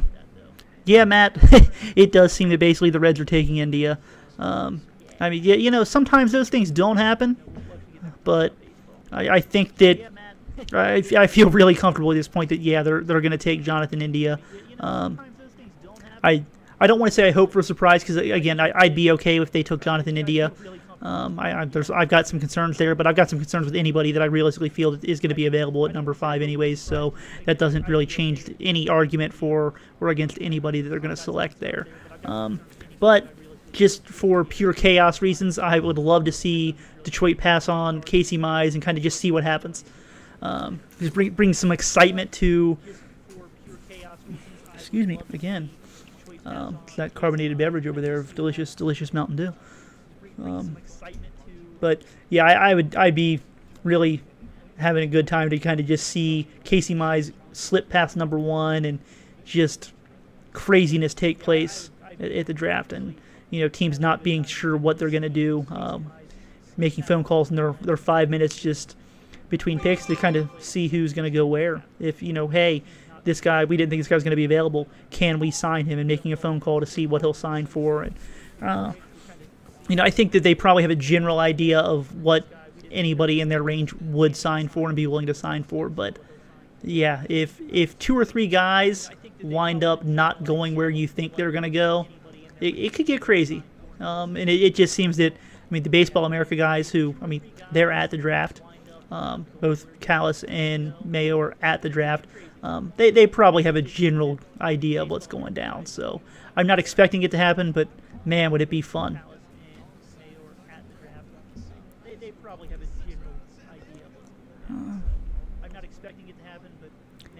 Is anybody else hearing me twice, or is it just Jacob?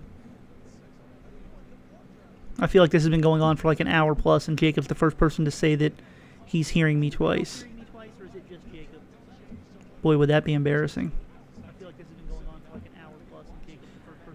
Matt, you're hearing me twice? Oh my gosh, you guys got to tell me that. I have no idea.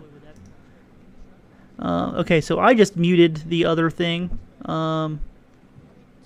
Let me know if it continues now or not. Although we're already...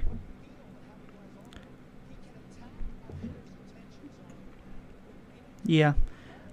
See, I've got my screen muted, so it shouldn't have been coming through, but for some reason it was. I don't know why.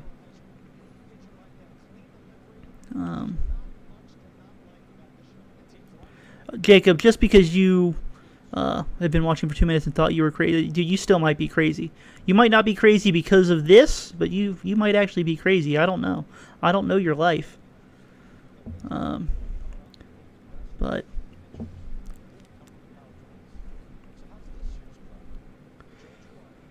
well, that's good that it was very quiet. That's fortunate, but it should not have been coming through for some. I don't know why it was. Like it's muted on my end. I've got it open because I'm trying to watch the chat, so I definitely need that open. But yeah, I don't know. I'm getting text messages now, so let me check and make sure that I'm not getting anything about the draft.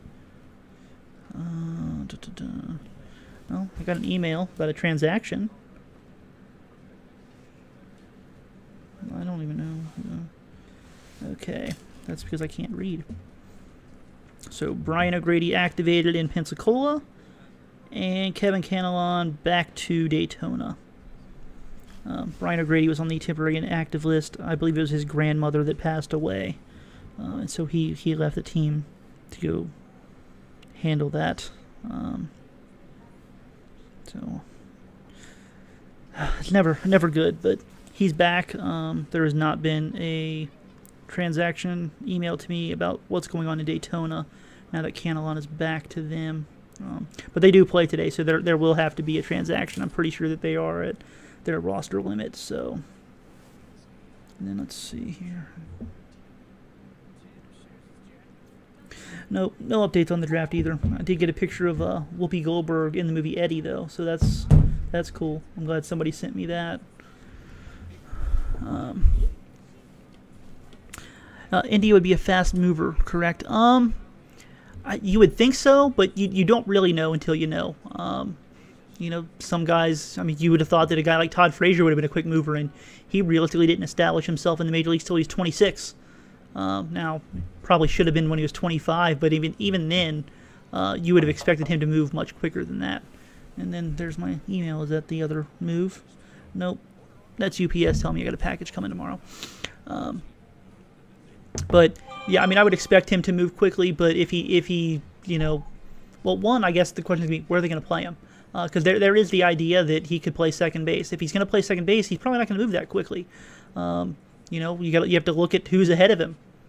He might be another one of those guys that, you know, if they do have the idea that he could play second base, then maybe they'll jump him to Daytona, like we talked about earlier with Nick Madrigal, just because they've got Jeter Downs and Jose Garcia in Dayton.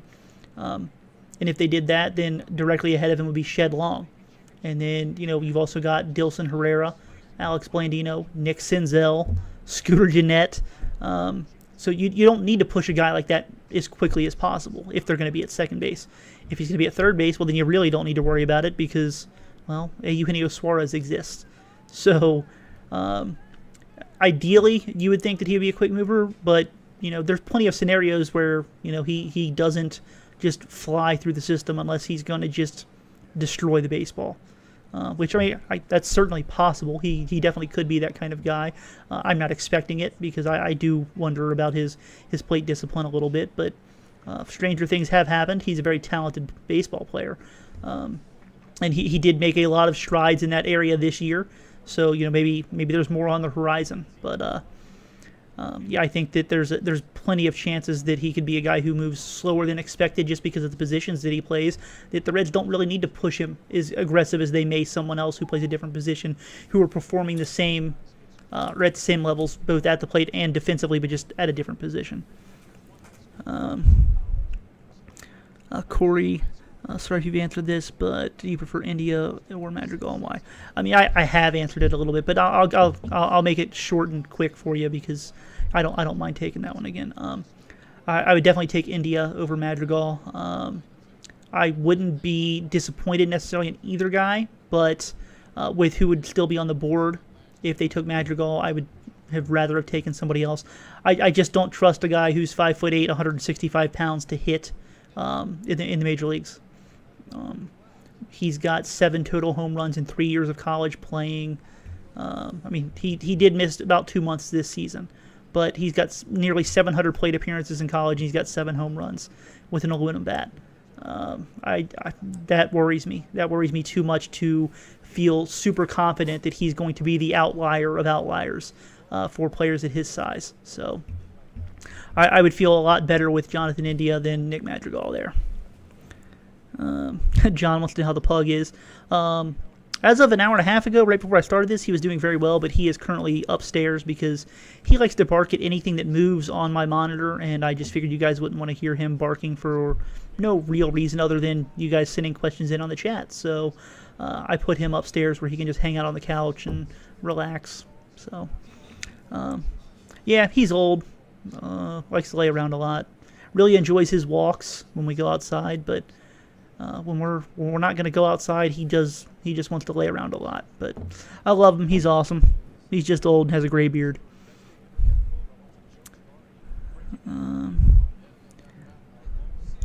Yeah, Corey, I'll talk about non-draft stuff. That's fine. We've got 26 minutes till the draft technically starts anyways, and I feel like we've covered a lot of stuff draft-wise. But he wants to know my thoughts on who I would bet the Reds trade at the deadline: Scooter, Iglesias, Billy, Duvall. I think that they would love to trade Adam Duvall. I think they would. I think the baseball people would be fine with trading Billy Hamilton. I'm just not sure the owner would be fine with trading Billy Hamilton. I don't think you'd get much for either guy. I think you'd get more for Billy Hamilton because I think that for a contending team, he can do a lot more for them. I don't think that they would want to give Billy Hamilton away. Not that I think they'd give Adam Duvall away either, but I think they'd be willing to take less for Adam Duvall than they would for Billy Hamilton, and I understand that. I don't think they're going to trade Raisel Iglesias.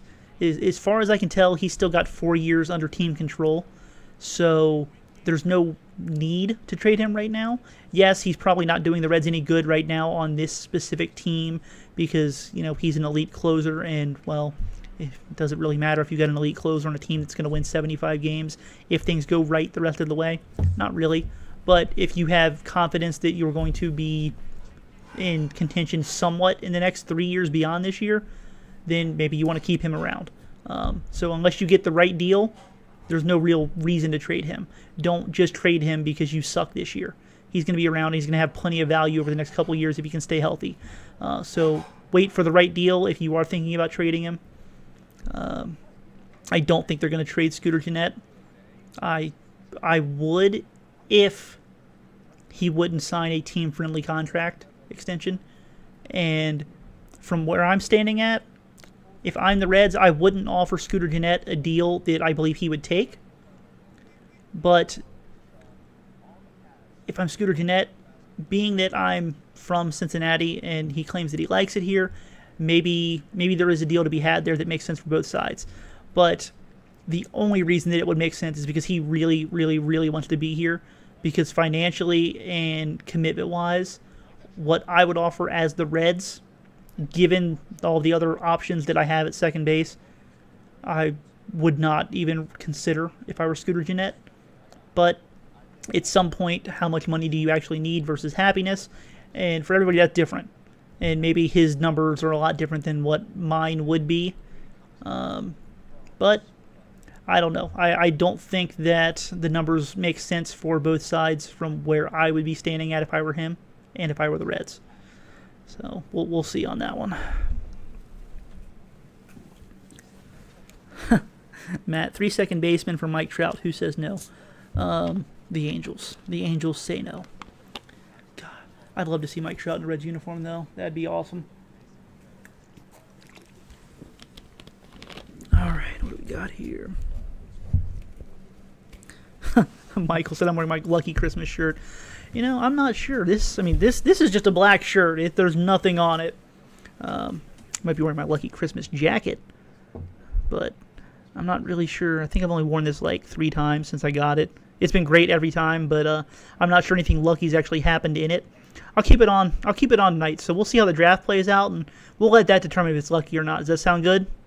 I'm not going to wait for you to respond because there's a delay on this. So I'm just going to say that yes, you agree, and we're on the same page.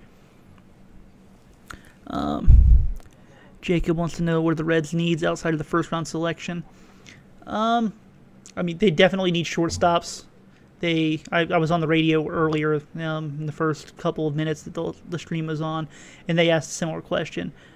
Shortstop is definitely the biggest need in my opinion. They've got Jose Peraza at the big league level who is, I mean, he's not a good shortstop. I mean, I think that he's improved defensively a little bit, but he still can't hit. Excuse me. And then you have to go down to Dayton before you see another guy that I feel comfortable saying that they might be the next quality shortstop for the Reds. And that's, I mean, then you're looking at a guy like Jeter Downs or Jose Garcia, and they both have some question marks with their game too. But you can see enough with both of those guys that you can think, okay, well maybe one of those guys could be it. But I mean, they're still what, 3 years away? I mean, 2 years at absolute best if one of them just goes off. So I think that's the biggest need in the system is getting somebody at shortstop. You always want to go up the middle. You know, catchers are tough to find.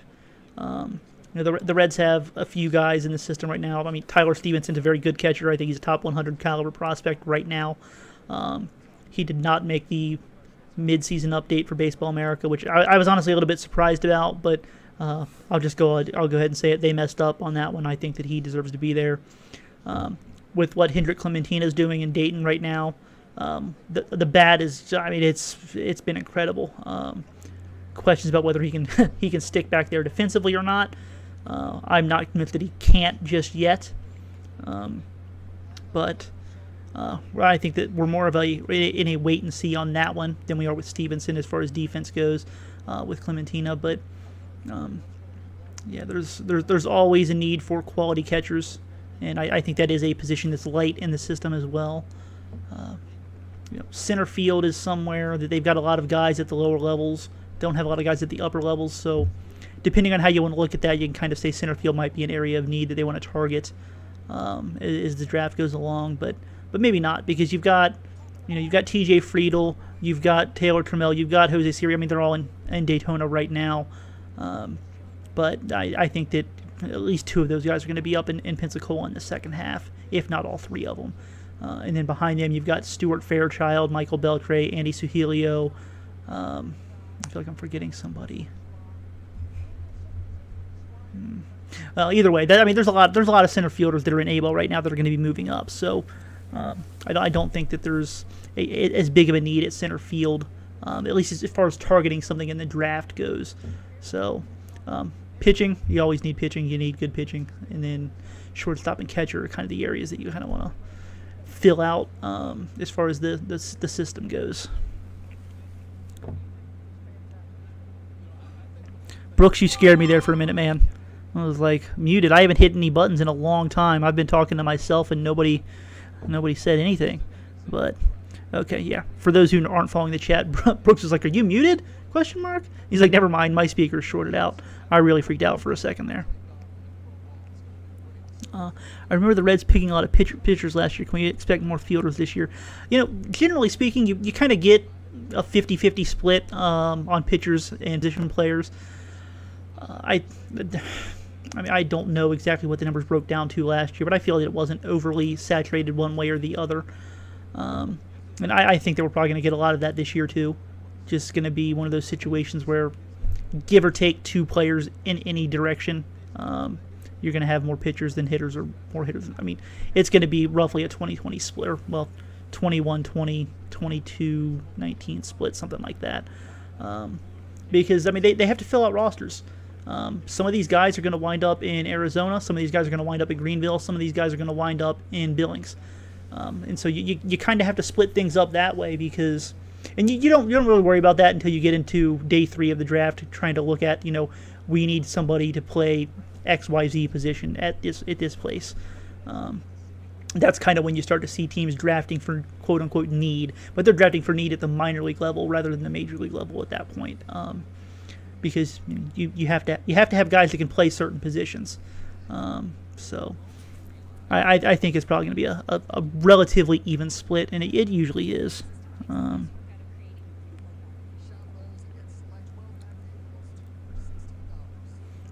There you go. Matt's right. Miles Gordon is the other guy I was forgetting to play center field.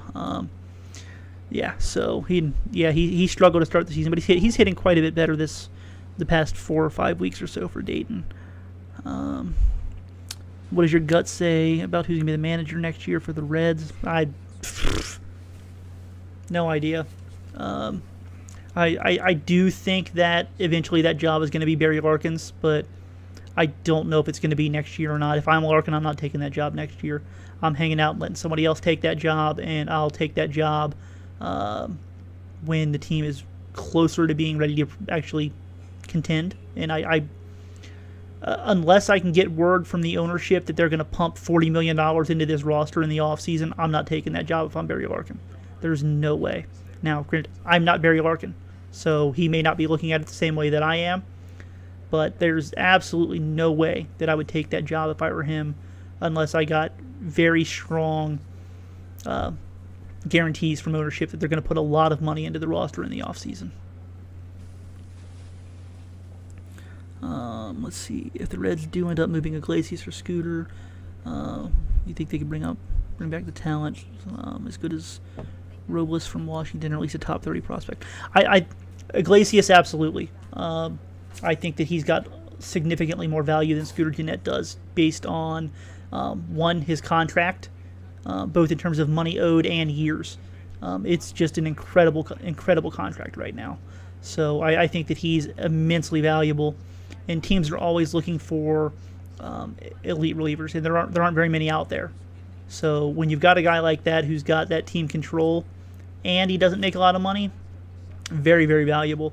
I don't want to get into specifics as far as saying he could bring back Robles, because I just don't know exactly what his value is on the market. I think it would probably vary team to team, but yeah, if you're not getting a top 25 caliber prospect plus another top 100 prospect plus other quality prospects, or some sort of major league talent along with an elite top 25 prospect for Iglesias, there's no way you trade him. Like, you just can't do it.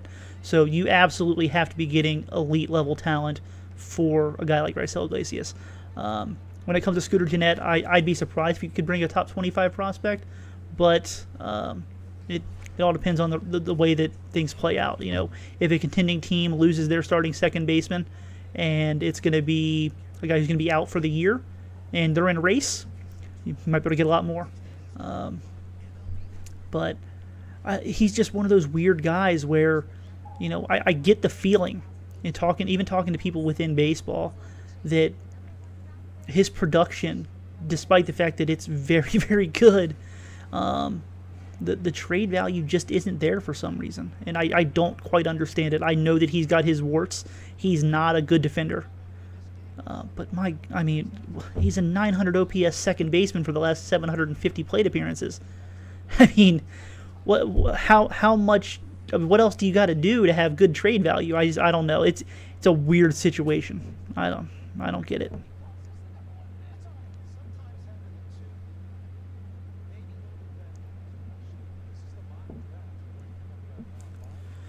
All right, let's see here. Is there any specific player that you could in the draft that the Reds could take at number 5 and leave you completely dumbfounded? Yeah, there's probably about 1,400 of them. I think that, let me look at my draft board real quick. I think that anybody in my top 12, so Cole Winn, Cole Wilcox, Travis Swaggerty, Nick Madrigal, Matthew Liberatore, if I'm even pronouncing that right, Carter Stewart, Jared Kalinick, Jonathan India, Joey Bart, Brady Singer, Alec Bomba, and Casey Mize. If any of those guys went to the Reds at number 5, totally makes sense. Anybody else that goes there, it's tough to sell. I think that anybody else that they would draft there, other than those guys, would definitely be somebody where they're trying to save money. And as I said earlier in the chat, which you may not have been here for, and I'm not saying anything bad about you missing that part. I'm just kind of going back to what I said earlier.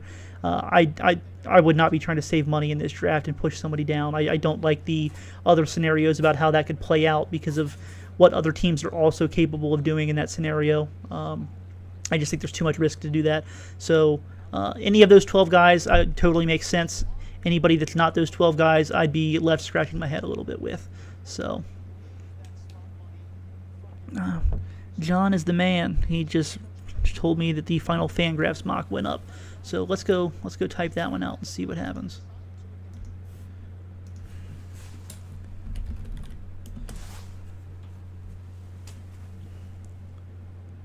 Okay. No, Brian, I will not be keeping this going during the draft.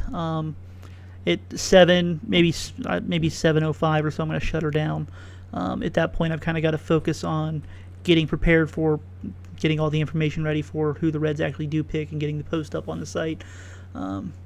This is fun. This is awesome, but it's a lot tougher for me to make money on YouTube just sitting here talking to you guys, not promoting any products. But I will say this. Mountain Dew's great. Where are we at? PepsiCo, if you wanna hook it up, feel free. They're not going to. I've got like 36 live viewers right now, which thank you for watching, by the way. I really didn't expect even 36 people to be watching. So, but yeah, I need those ads to run, and even though this is embedded on the site, having that extra post up there with all the information, it does a lot better than the YouTube live video does. Okay, so Fangraphs. Fangraphs has it Casey Mize, Joey Bart, Alec Bomba, Brady Singer, and Nick Madrigal to the Reds at number 5. I feel that there's plenty of reason to trust both Eric and Kylie on this one, and so they've got Jonathan India falling all the way to 12. That's interesting. Yeah, I mean that would be an interesting run of players right there, to be honest.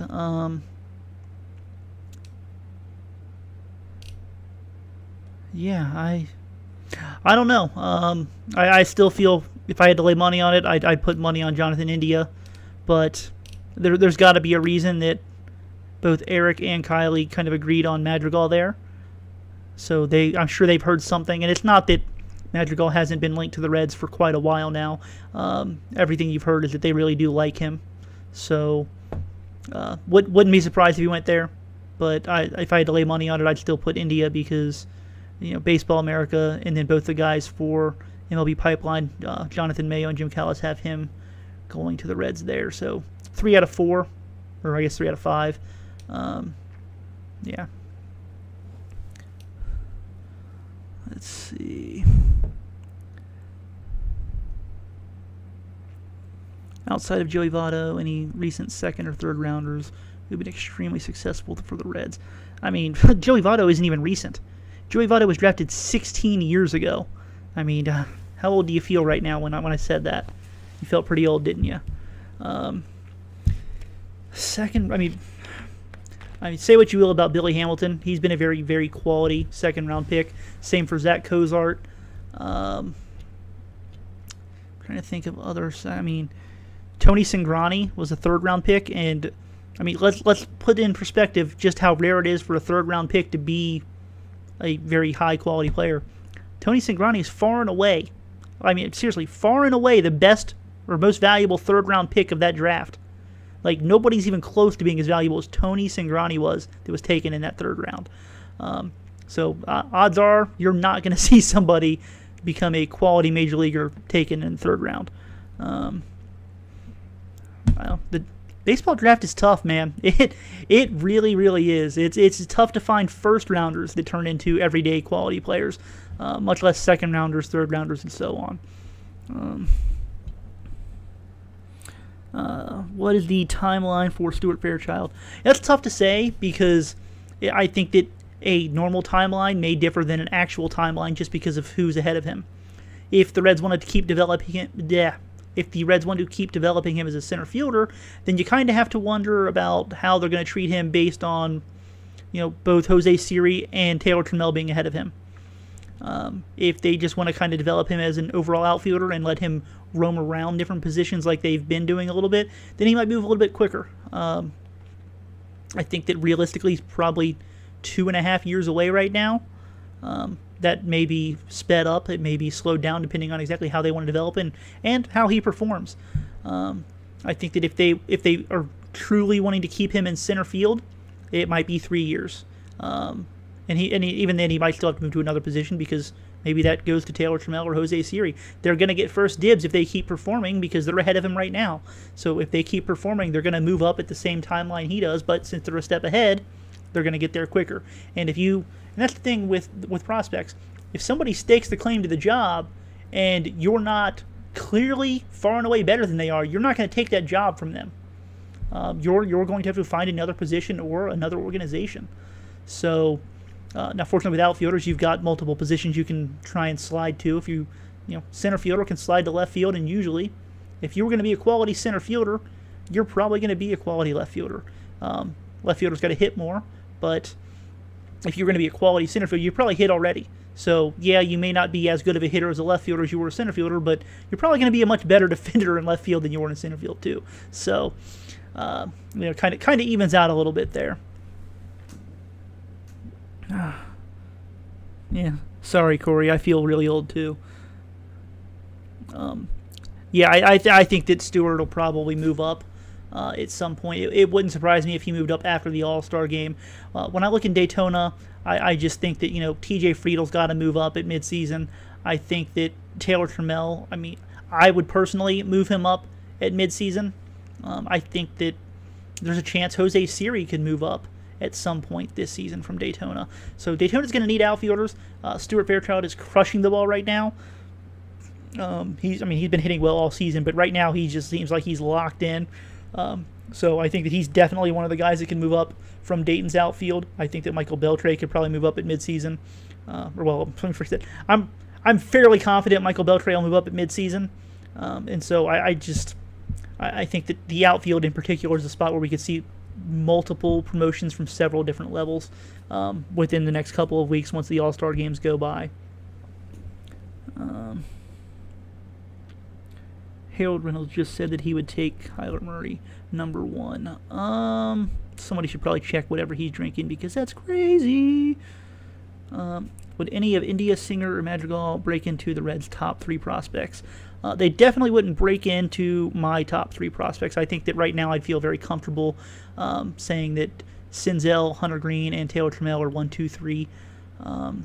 If Casey Mize went to him, maybe we could have a different conversation.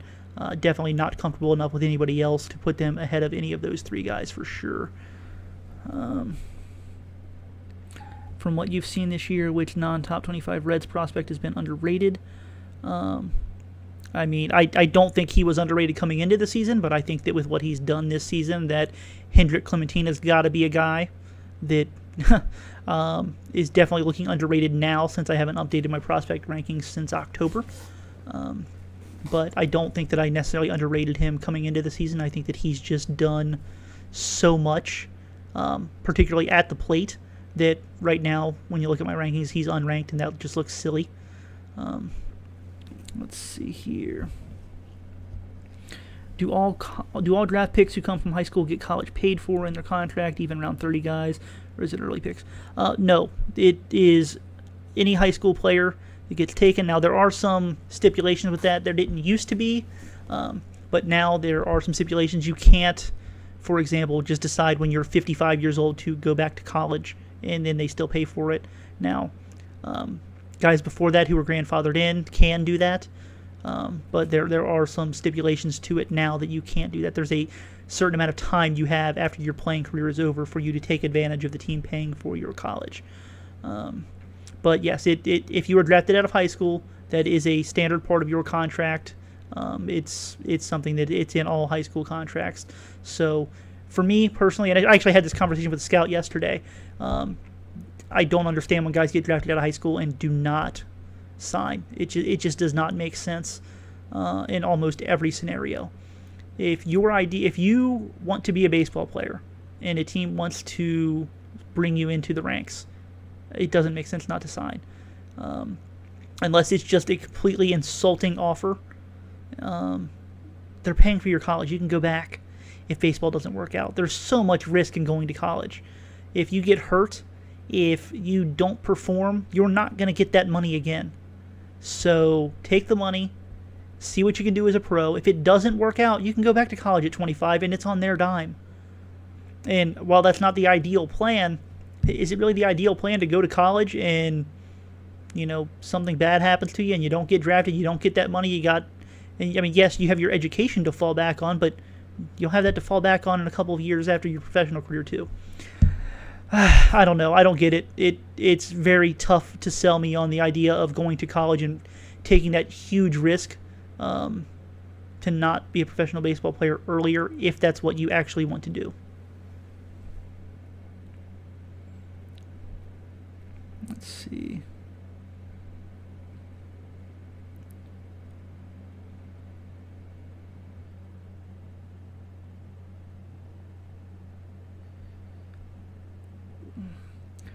Nathan, I really don't know the answer to that question. I mean, from what I have read, that isn't true, but given that he actually is the one that gets the paychecks, he may know more than me, but I've never seen that said by anybody before, so I really don't know. But guys, it's 7 o'clock, so go turn on MLB Network, go to MLB.com, you can watch the draft. That's what I'm going to do. Thanks for watching. I really do appreciate it. I cannot believe that so many of you people sat here and watched me wear this awesome jacket, and only like 18 of you actually mentioned it. It should have been way more. This thing's a thing of beauty. I expect to see them all around Cincinnati now that you've seen that it exists, and I told you how cheap it was. So, yeah, let's hope for the best for the Reds here, and yeah, I'll write about whoever they wind up picking in about 35 minutes or so. So, see you at RedsMinorLeagues.com. Thanks for watching. Now I have to find the stop button, and you get to hear me talk like I'm an idiot while I'm looking for it.